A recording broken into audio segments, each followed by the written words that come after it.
Hey everyone, hope you're doing well. Just wanted to go over a few things from this week and our week to come, as well as our quiz. As you likely saw from my note this morning, quiz was a mess. I apologize for that. Every time I think I get on top of things, I don't. But first I want to talk a little bit about last week and dig into some of the topics that we talked about a little bit.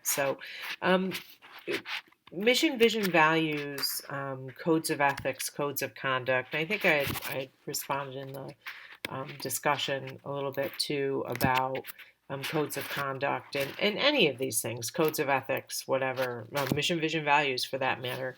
A lot of times in organizations, like we think about it from an ethical standpoint, um, we think, oh, this is what we want to have. We want to uphold the highest level of morals and ethics in our organization. We want to be seen as, a highly ethical organization by our patients, by our stakeholders externally, and then obviously, hopefully, our internal stakeholders as well. But having been in the compliance realm and really the compliance officer of an organization is going to be your barometer for for the level of ethical behavior in the organization. Um, with that being the case, um, it's hard to to say, okay, well, that code of conduct is there and it's always being followed. A lot of times you'll see compliance officers or C-suite executives or whomever that kind of create these codes of conduct, codes of ethics, even mission, vision, and values in a vacuum. And I'm pretty sure at this point you all suffered through my strategic planning class, where we talk at length about the development of mission, vision, and values. Um, but in that, like as we talked about in that class, if you're not involving the people that are on the ground, the boots on the ground in these situations, you're not going to be able to have an effective mission, vision, and values. You're not going to have buy-in from your folks. And a similar issue exists with codes of conduct in organizations. I remember when I went to work in my first compliance officer job, and I was tasked with creating a code of conduct because we didn't have one. We were a state government organization. We were part of the state of New York, State University of New York system. And so we were using their code of conduct, but it really didn't cover healthcare things. It covered a lot of issues we deal with in research, which were also pertinent, but we needed to create our own. And one of the first things I did was to go out and talk to my stakeholders, and those were my service line administrators and my practice managers, because I was on both physician practice and the hospital side. Okay, what are the things that you think are paramount to maintaining a high level of morals and ethics in our organization? And interestingly, those conversations devolved into, well, here's where our problems are. So it was, it was twofold. It worked out. I was able to jump right on fixing some things right away, but also it helped me to understand where we needed to strengthen that in our organization. So part of why I even mention this is that sometimes these codes of conduct can be, you know, very vast and detailed and whatever, but it doesn't create a situation where that's actually being followed. So having a code of conduct that accurately represents the culture of compliance or the culture of ethics in the organization is really crucial. And I think that that's even going to be more so moving forward, especially after, for those of you that I don't know if we've talked about it in this program, but I'm sure most of you are probably familiar with the Redonda Vaught case in Tennessee, the nurse that had a significant never event, a significant med error, kind of bypass several layers of fail safes, and the patient died. And what we hope for in healthcare organizations is that type of thing, if that happens, which we know happens, people make mistakes. If that type of thing happens, that people feel comfortable coming forward with that information so we can investigate the situation, do a root cause analysis, determine where the problems lie, and move forward and hopefully never do that again. Fix those holes in the Swiss cheese model, which I'm sure you have all studied with Dr. Hampe and Dr. Frendak. What the problem is with this case is that she was found guilty of, I think, reckless homicide. This case has been ongoing for a couple years now, but she was just recently found guilty. And that creates a situation where, in our code of conduct, we say, most likely, we want people to feel comfortable coming forward with problems that you see in the organization. Something as simple as, well, I saw Susie stealing a stapler and we need to deal with that. Or as complex as, oh my gosh, we had this never event and they're covering it up, or oh my gosh, these people are committing fraud and abuse. And we want people to feel comfortable coming forward with all of that. And that's what our code of conduct is going to say. But now this is kind of a step back in that regard. I have very mixed feelings about this.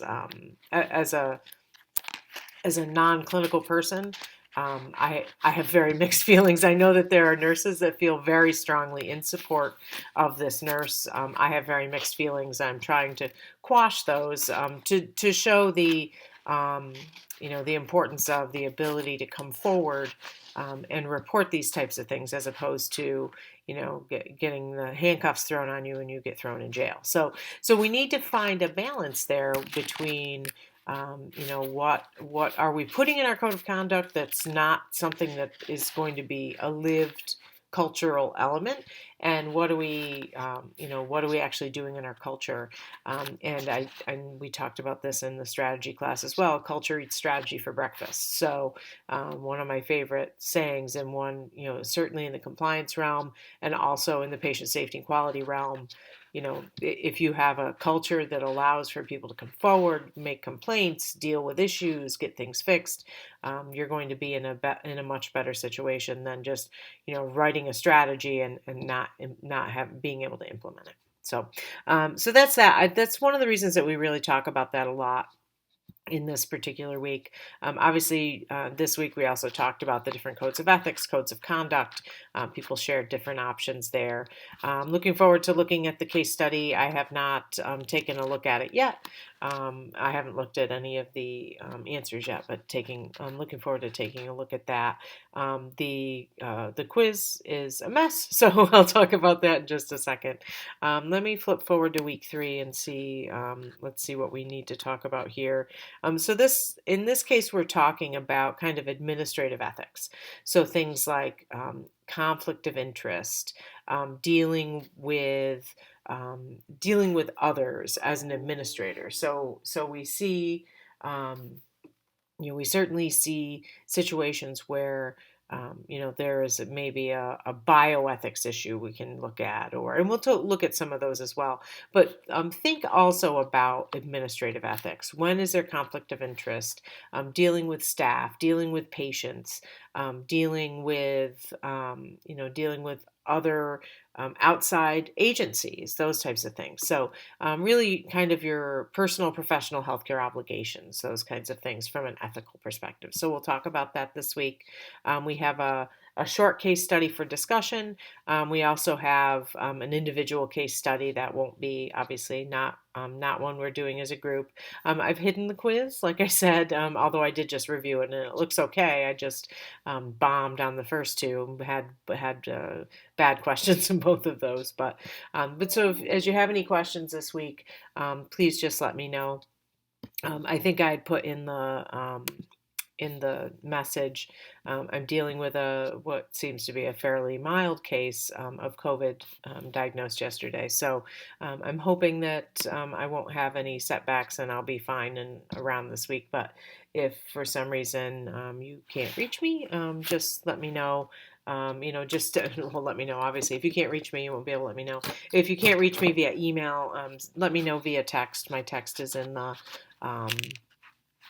is in the syllabus, and I might, if I don't have my computer open in front of me, I might not see the email, but the text will come right through to my phone, so I'll see it there. So what a mess I've made. Like I said, with the last two quizzes, we had a bum question the first week, and a mess this past week. I thought I fixed the mess. Until I realized that, because I determined that one of the questions was set up improperly. I'll talk about that in a second. But then by fixing it and telling you what answer to choose, I think I messed you up on actually answering the question properly. So you likely saw this question, the Hippocratic Oath, select all the answers that are true, and then four answers. And at the end of this particular question, here after select all the answers that are true, it said, problem question, the correct answer is A. Now, I was telling you that because I wanted you to choose A, so you would get credit for it. And I would just talk about the correct answer here. The problem was, the issue here is that not that the actual correct answer to this question was A, but that this was set up improperly as a single choice, multiple choice question. So you were unable to answer all of the proper ones, all of the proper options here. And so that's why I was telling you to answer A. Unfortunately, the question was actually replicated in the quiz, set up properly. So here is the actual question. The Hippocratic Oath, again, select all that apply that are true, is A, B, and D are all true. So that is the true correct answer to this question. By telling people that A was the correct answer on the other one, I think it misled people to think that A was the correct answer on this one as well. And that's not the case.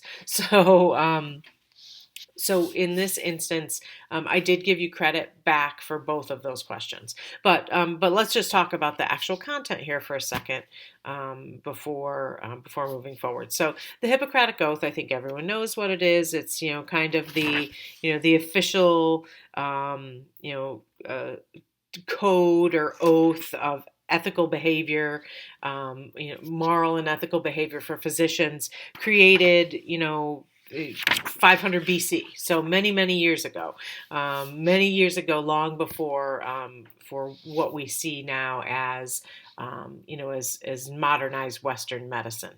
So certainly not as not as applicable today. It's really more of a I don't want to say sentimental because it's not sentimental in any way, although it may very well be sentimental for providers. The notion of do no harm and those kinds of things are rooted in the Hippocratic Oath. So, but it does have very much obsolete sections about relationships between physicians, teachers, students, etc. The current version does prohibit physicians from assisting in performing abortions. It requires only the application of dietetic measures in healing. So imagine if, although I think there is some, there certainly is some argument for the fact that dietetic measures are certainly not used as often as they should be nowadays. And we often jump right to a medication to heal somebody.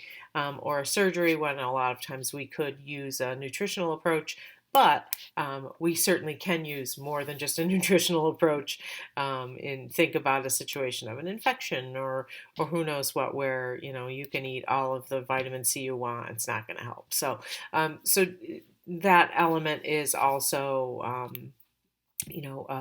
true here, meaning that it was prohibiting physicians from being involved in lots of different things and required that only the dietetic measures be involved in healing. It also has never received any public sanction or force of law. It's always been very much a voluntary oath, again, seen more as almost a sentimental or a historical thing than anything else. It was not replaced by the AMA's Principle of Medical Ethics. The AMA's Principles of Medical Ethics is much more reasonable given the current modern Western medicine. It's much more in line with what physician practice actually is, or provider practice is nowadays. So the correct answers were A, B, and D. Again, I mentioned this in the note that I sent this morning. Excuse me. The with the select all that apply questions, I think I'd mentioned if I have any nursing friends, I know I have at least one nursing friend in the group. You're probably familiar with these. They're very popular on the NCLEX exam, but it's an important way to be able to understand, to be able to demonstrate understanding of information, a little different than just a rote memorization. That's the other thing you'll find about the questions in this particular class. Quiz questions, those types of things. We're really looking for you to apply some of the knowledge as opposed to just kind of regurgitate rote memorization back to us. Sometimes the quizzes in this class can be challenging. So just be aware. It's not certainly not a not meant to trick you or anything of that nature, but just be aware of those elements. Okay, next question. Health services manager is considered, and this came to us out of chapter 4, and it talks about how, I have it on page 86 if you have the hard copy of the book, talks about how the health services manager, it's in the section regarding the ACHE and the Code of Ethics and those types of things, that the health services manager is a moral advocate or a moral agent. It's really not so much about being a moral activist. Oftentimes, a moral activist will act on on a specific, what they feel is a specific side of an issue. So, for example, a moral activist, someone that believes strongly in a woman's right to choose with regard to reproductive health, could be considered a moral activist. However, that's their own personal moral compass. There are certainly, as you're, I'm sure, well aware, many folks that feel very much the opposite way and feel that that the kind of I don't want to use the negative term, we'll call it pro-life. So they have a more pro-life approach, meaning that they don't feel that reproductive procedures like birth control, sterilization procedures, and then obviously abortion are considered appropriate. So it doesn't make either of those folks morally improper or morally corrupt. It's their belief. So for a health services manager to be a moral activist in one of those areas, probably not the most proper thing. Now, they can be that in their personal life, obviously. There's nothing to say that you can't. But as a manager in that persona, probably not the best option. Same with being a moral agnostic. You don't want to take a complete lack of stance on anything. You want to be the moral agent and advocate for a high level of morals and ethics of your organization. You want to carry the message of your organization and the culture, hopefully positive culture, from an ethical standpoint forward. So the correct answers were A and B. If you only chose one and not the other, I did give partial credit there, but A and B in this instance. Next question, learned professions. So this is also from chapter 4, but comes from kind of the overall kind of the intro to this section. So learned professions, and it talks about it in the textbook that self-regulation is really a hallmark of these learned professions. They self-regulate by creating standards and holding members accountable. So our correct answer is B. But, think about it. Think about all of the codes of ethics that we talked about this past week, all of the codes of ethics that we talk about in the textbook, things like the ACHE, National Council on Nursing, the American Nurses Association, the Medical Group Management Association, American Academy of Professional Code, like every organization that I'm a member of, they all have these same types of standards, specific standards that are set for their organization's members, and they look to hold them accountable. And we'll talk about that. I think that's the next question. They really do look to hold them accountable in that if it's turned out, like, for example, I used to be on the National Advisory Board for the American Academy of Professional Coders. And if we had a coder that was involved in a fraud and abuse case, We gave everyone due process. We don't, we certainly don't, just rip someone's credential based solely on, the report in the press. But if we had a coder who was involved in a fraud case that was, say, prosecuted by the OIG or whatever it happened to be, and that information was provided to the AAPC, we would review that case, and in some instances, we did remove people's credentials because it did not uphold the code of ethics for the American Academy of Professional Coders. So it's important to know that self-regulation exists in many different learned professions. Think about states. So yeah, I'm not sure. For those of you that are clinical, I know we have a few folks that come from the clinical realm. For those of you that are clinical, you may realize this, but most professions are regulated state by state. So a medical doctor here in Florida, medical doctor in Pennsylvania, two different things. And if you lose your license here in Florida, that may or may not impact your license in Pennsylvania. So there's not like a centralized regulation of licensed professions. It's all done by organizations, by states, whatever it might be. Should there be a more centralized centralized way to manage these types of, especially life and death learned and licensed professions? Probably, but that's just not where we're at this point, unfortunately. But there's a lot of self-regulation within the organization or within the professions themselves. So important to be aware of. Next one, I think this is the last one. When a health services manager violates the ACHE Code of Ethics, he or she, and our correct answer here is, may be expelled from membership, which is the most likely option. Generally, for violating the code of ethics, they're not going to be fined. That's not an option, nor will they be sued. They may be prosecuted in court if they've committed a crime, but that's not related specifically to the ACHE Code of Ethics. So there are certainly things that occur that are improper that wouldn't involve a legal prosecution, but could result in someone being expelled from the American College of Healthcare Executives. So important to note there. And that's it. Okay, so like I said, any questions, please let me know. If you're not reaching me right away, please, and you need me, I don't know what would be an emergency, but there could be one. Please feel free just to send me a text, and I may see that more quickly. Otherwise, I'll answer your email as soon as I see it. And that's all I got. So thanks so much. Have a great week.